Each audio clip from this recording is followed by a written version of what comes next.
there an impact that can be measured in some way, whether educational or in some broader sense? Well, I think I feel sure that there is an impact, but I think you need to go back and think about less about outcomes and more about what we are actually doing here. We need to think about how we raise and educate our young people in this country. And we've chosen, I think, with large institutions, for schools to have to reach for regulation and control and surveillance through CCTV because the youngsters are grouped in such large numbers. Whereas in smaller schools, you can work with nurture and relationships and care and welfare. Not getting this right for the numbers who fall out has huge impact after school on custody, on mental health, on addiction, and on the kind of care that is needed to make repairs, running repairs with a significant group of young people. But at the core is education. That's the purpose of it. Therefore, if you look at somewhere like Denmark, what is the standard of education that comes out of the smaller schooling system? Okay, you say the core is education. It certainly is education, but education needs to be actually widened. Schools are more than just an education project. They're a social institution. And what we need is a merging of the academic with the personal development of youngsters and with the professional care for those youngsters who need it as they go from early infancy to a successful young adulthood. And we don't see it like that. We see it in terms of academics and a standards agenda, an assessment agenda. How do we measure these youngsters? We're not thinking sufficiently about the other aspects of a child's journey through their schooling life up to the age of 16 or 18.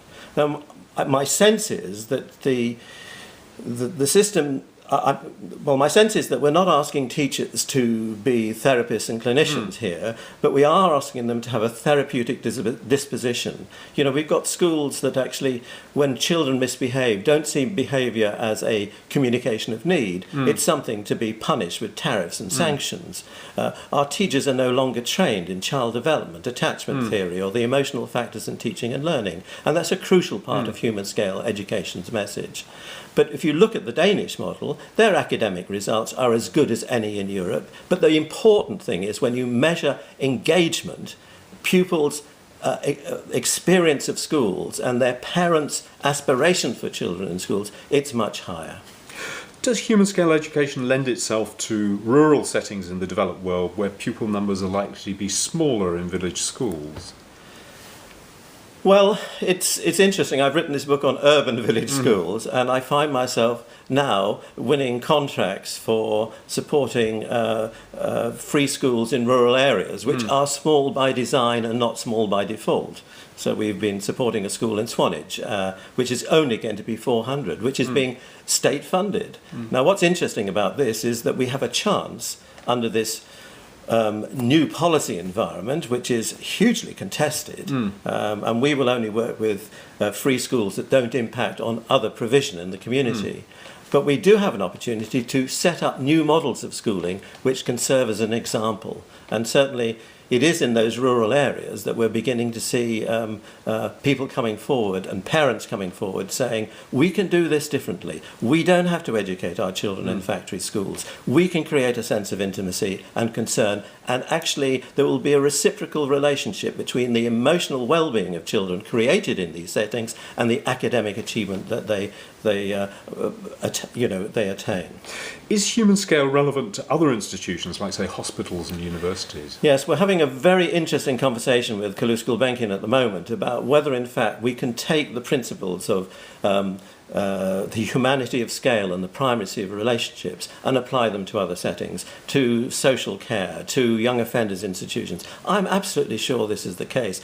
But actually we seem to be swimming against the tide with tightened prisons and enlarged hospital provision. I think we will come to understand that this is a national mistake, and that actually what we need is a national conversation about how we raise and educate our children and what settings we ask adults to operate in as communities of practitioners, because they too need to be able to meet on a scale and have time to reflect on those that they're working with. And you talked about the school you're working with in Swanage. Do you work with people outside of the UK?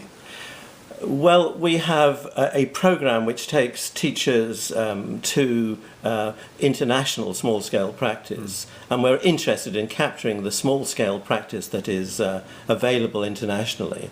We've taken teachers from about 20 schools to Denmark, for instance. We've taken groups of teachers to New York and Boston to look at the work there.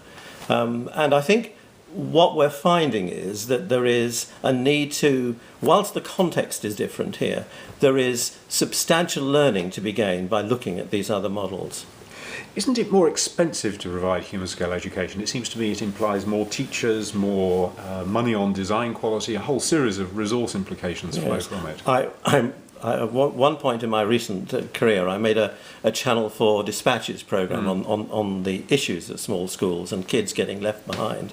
I remember putting that very question to a teacher leader in a small school in Boston, and I said to her, surely this is more expensive to be running an inner city school of 400, and her school was in an area of significant disadvantage, and she said, well, it's a lot less costly than actually the criminal and youth offending bills that arise out of this, or the mental health programs that need to be offered afterwards.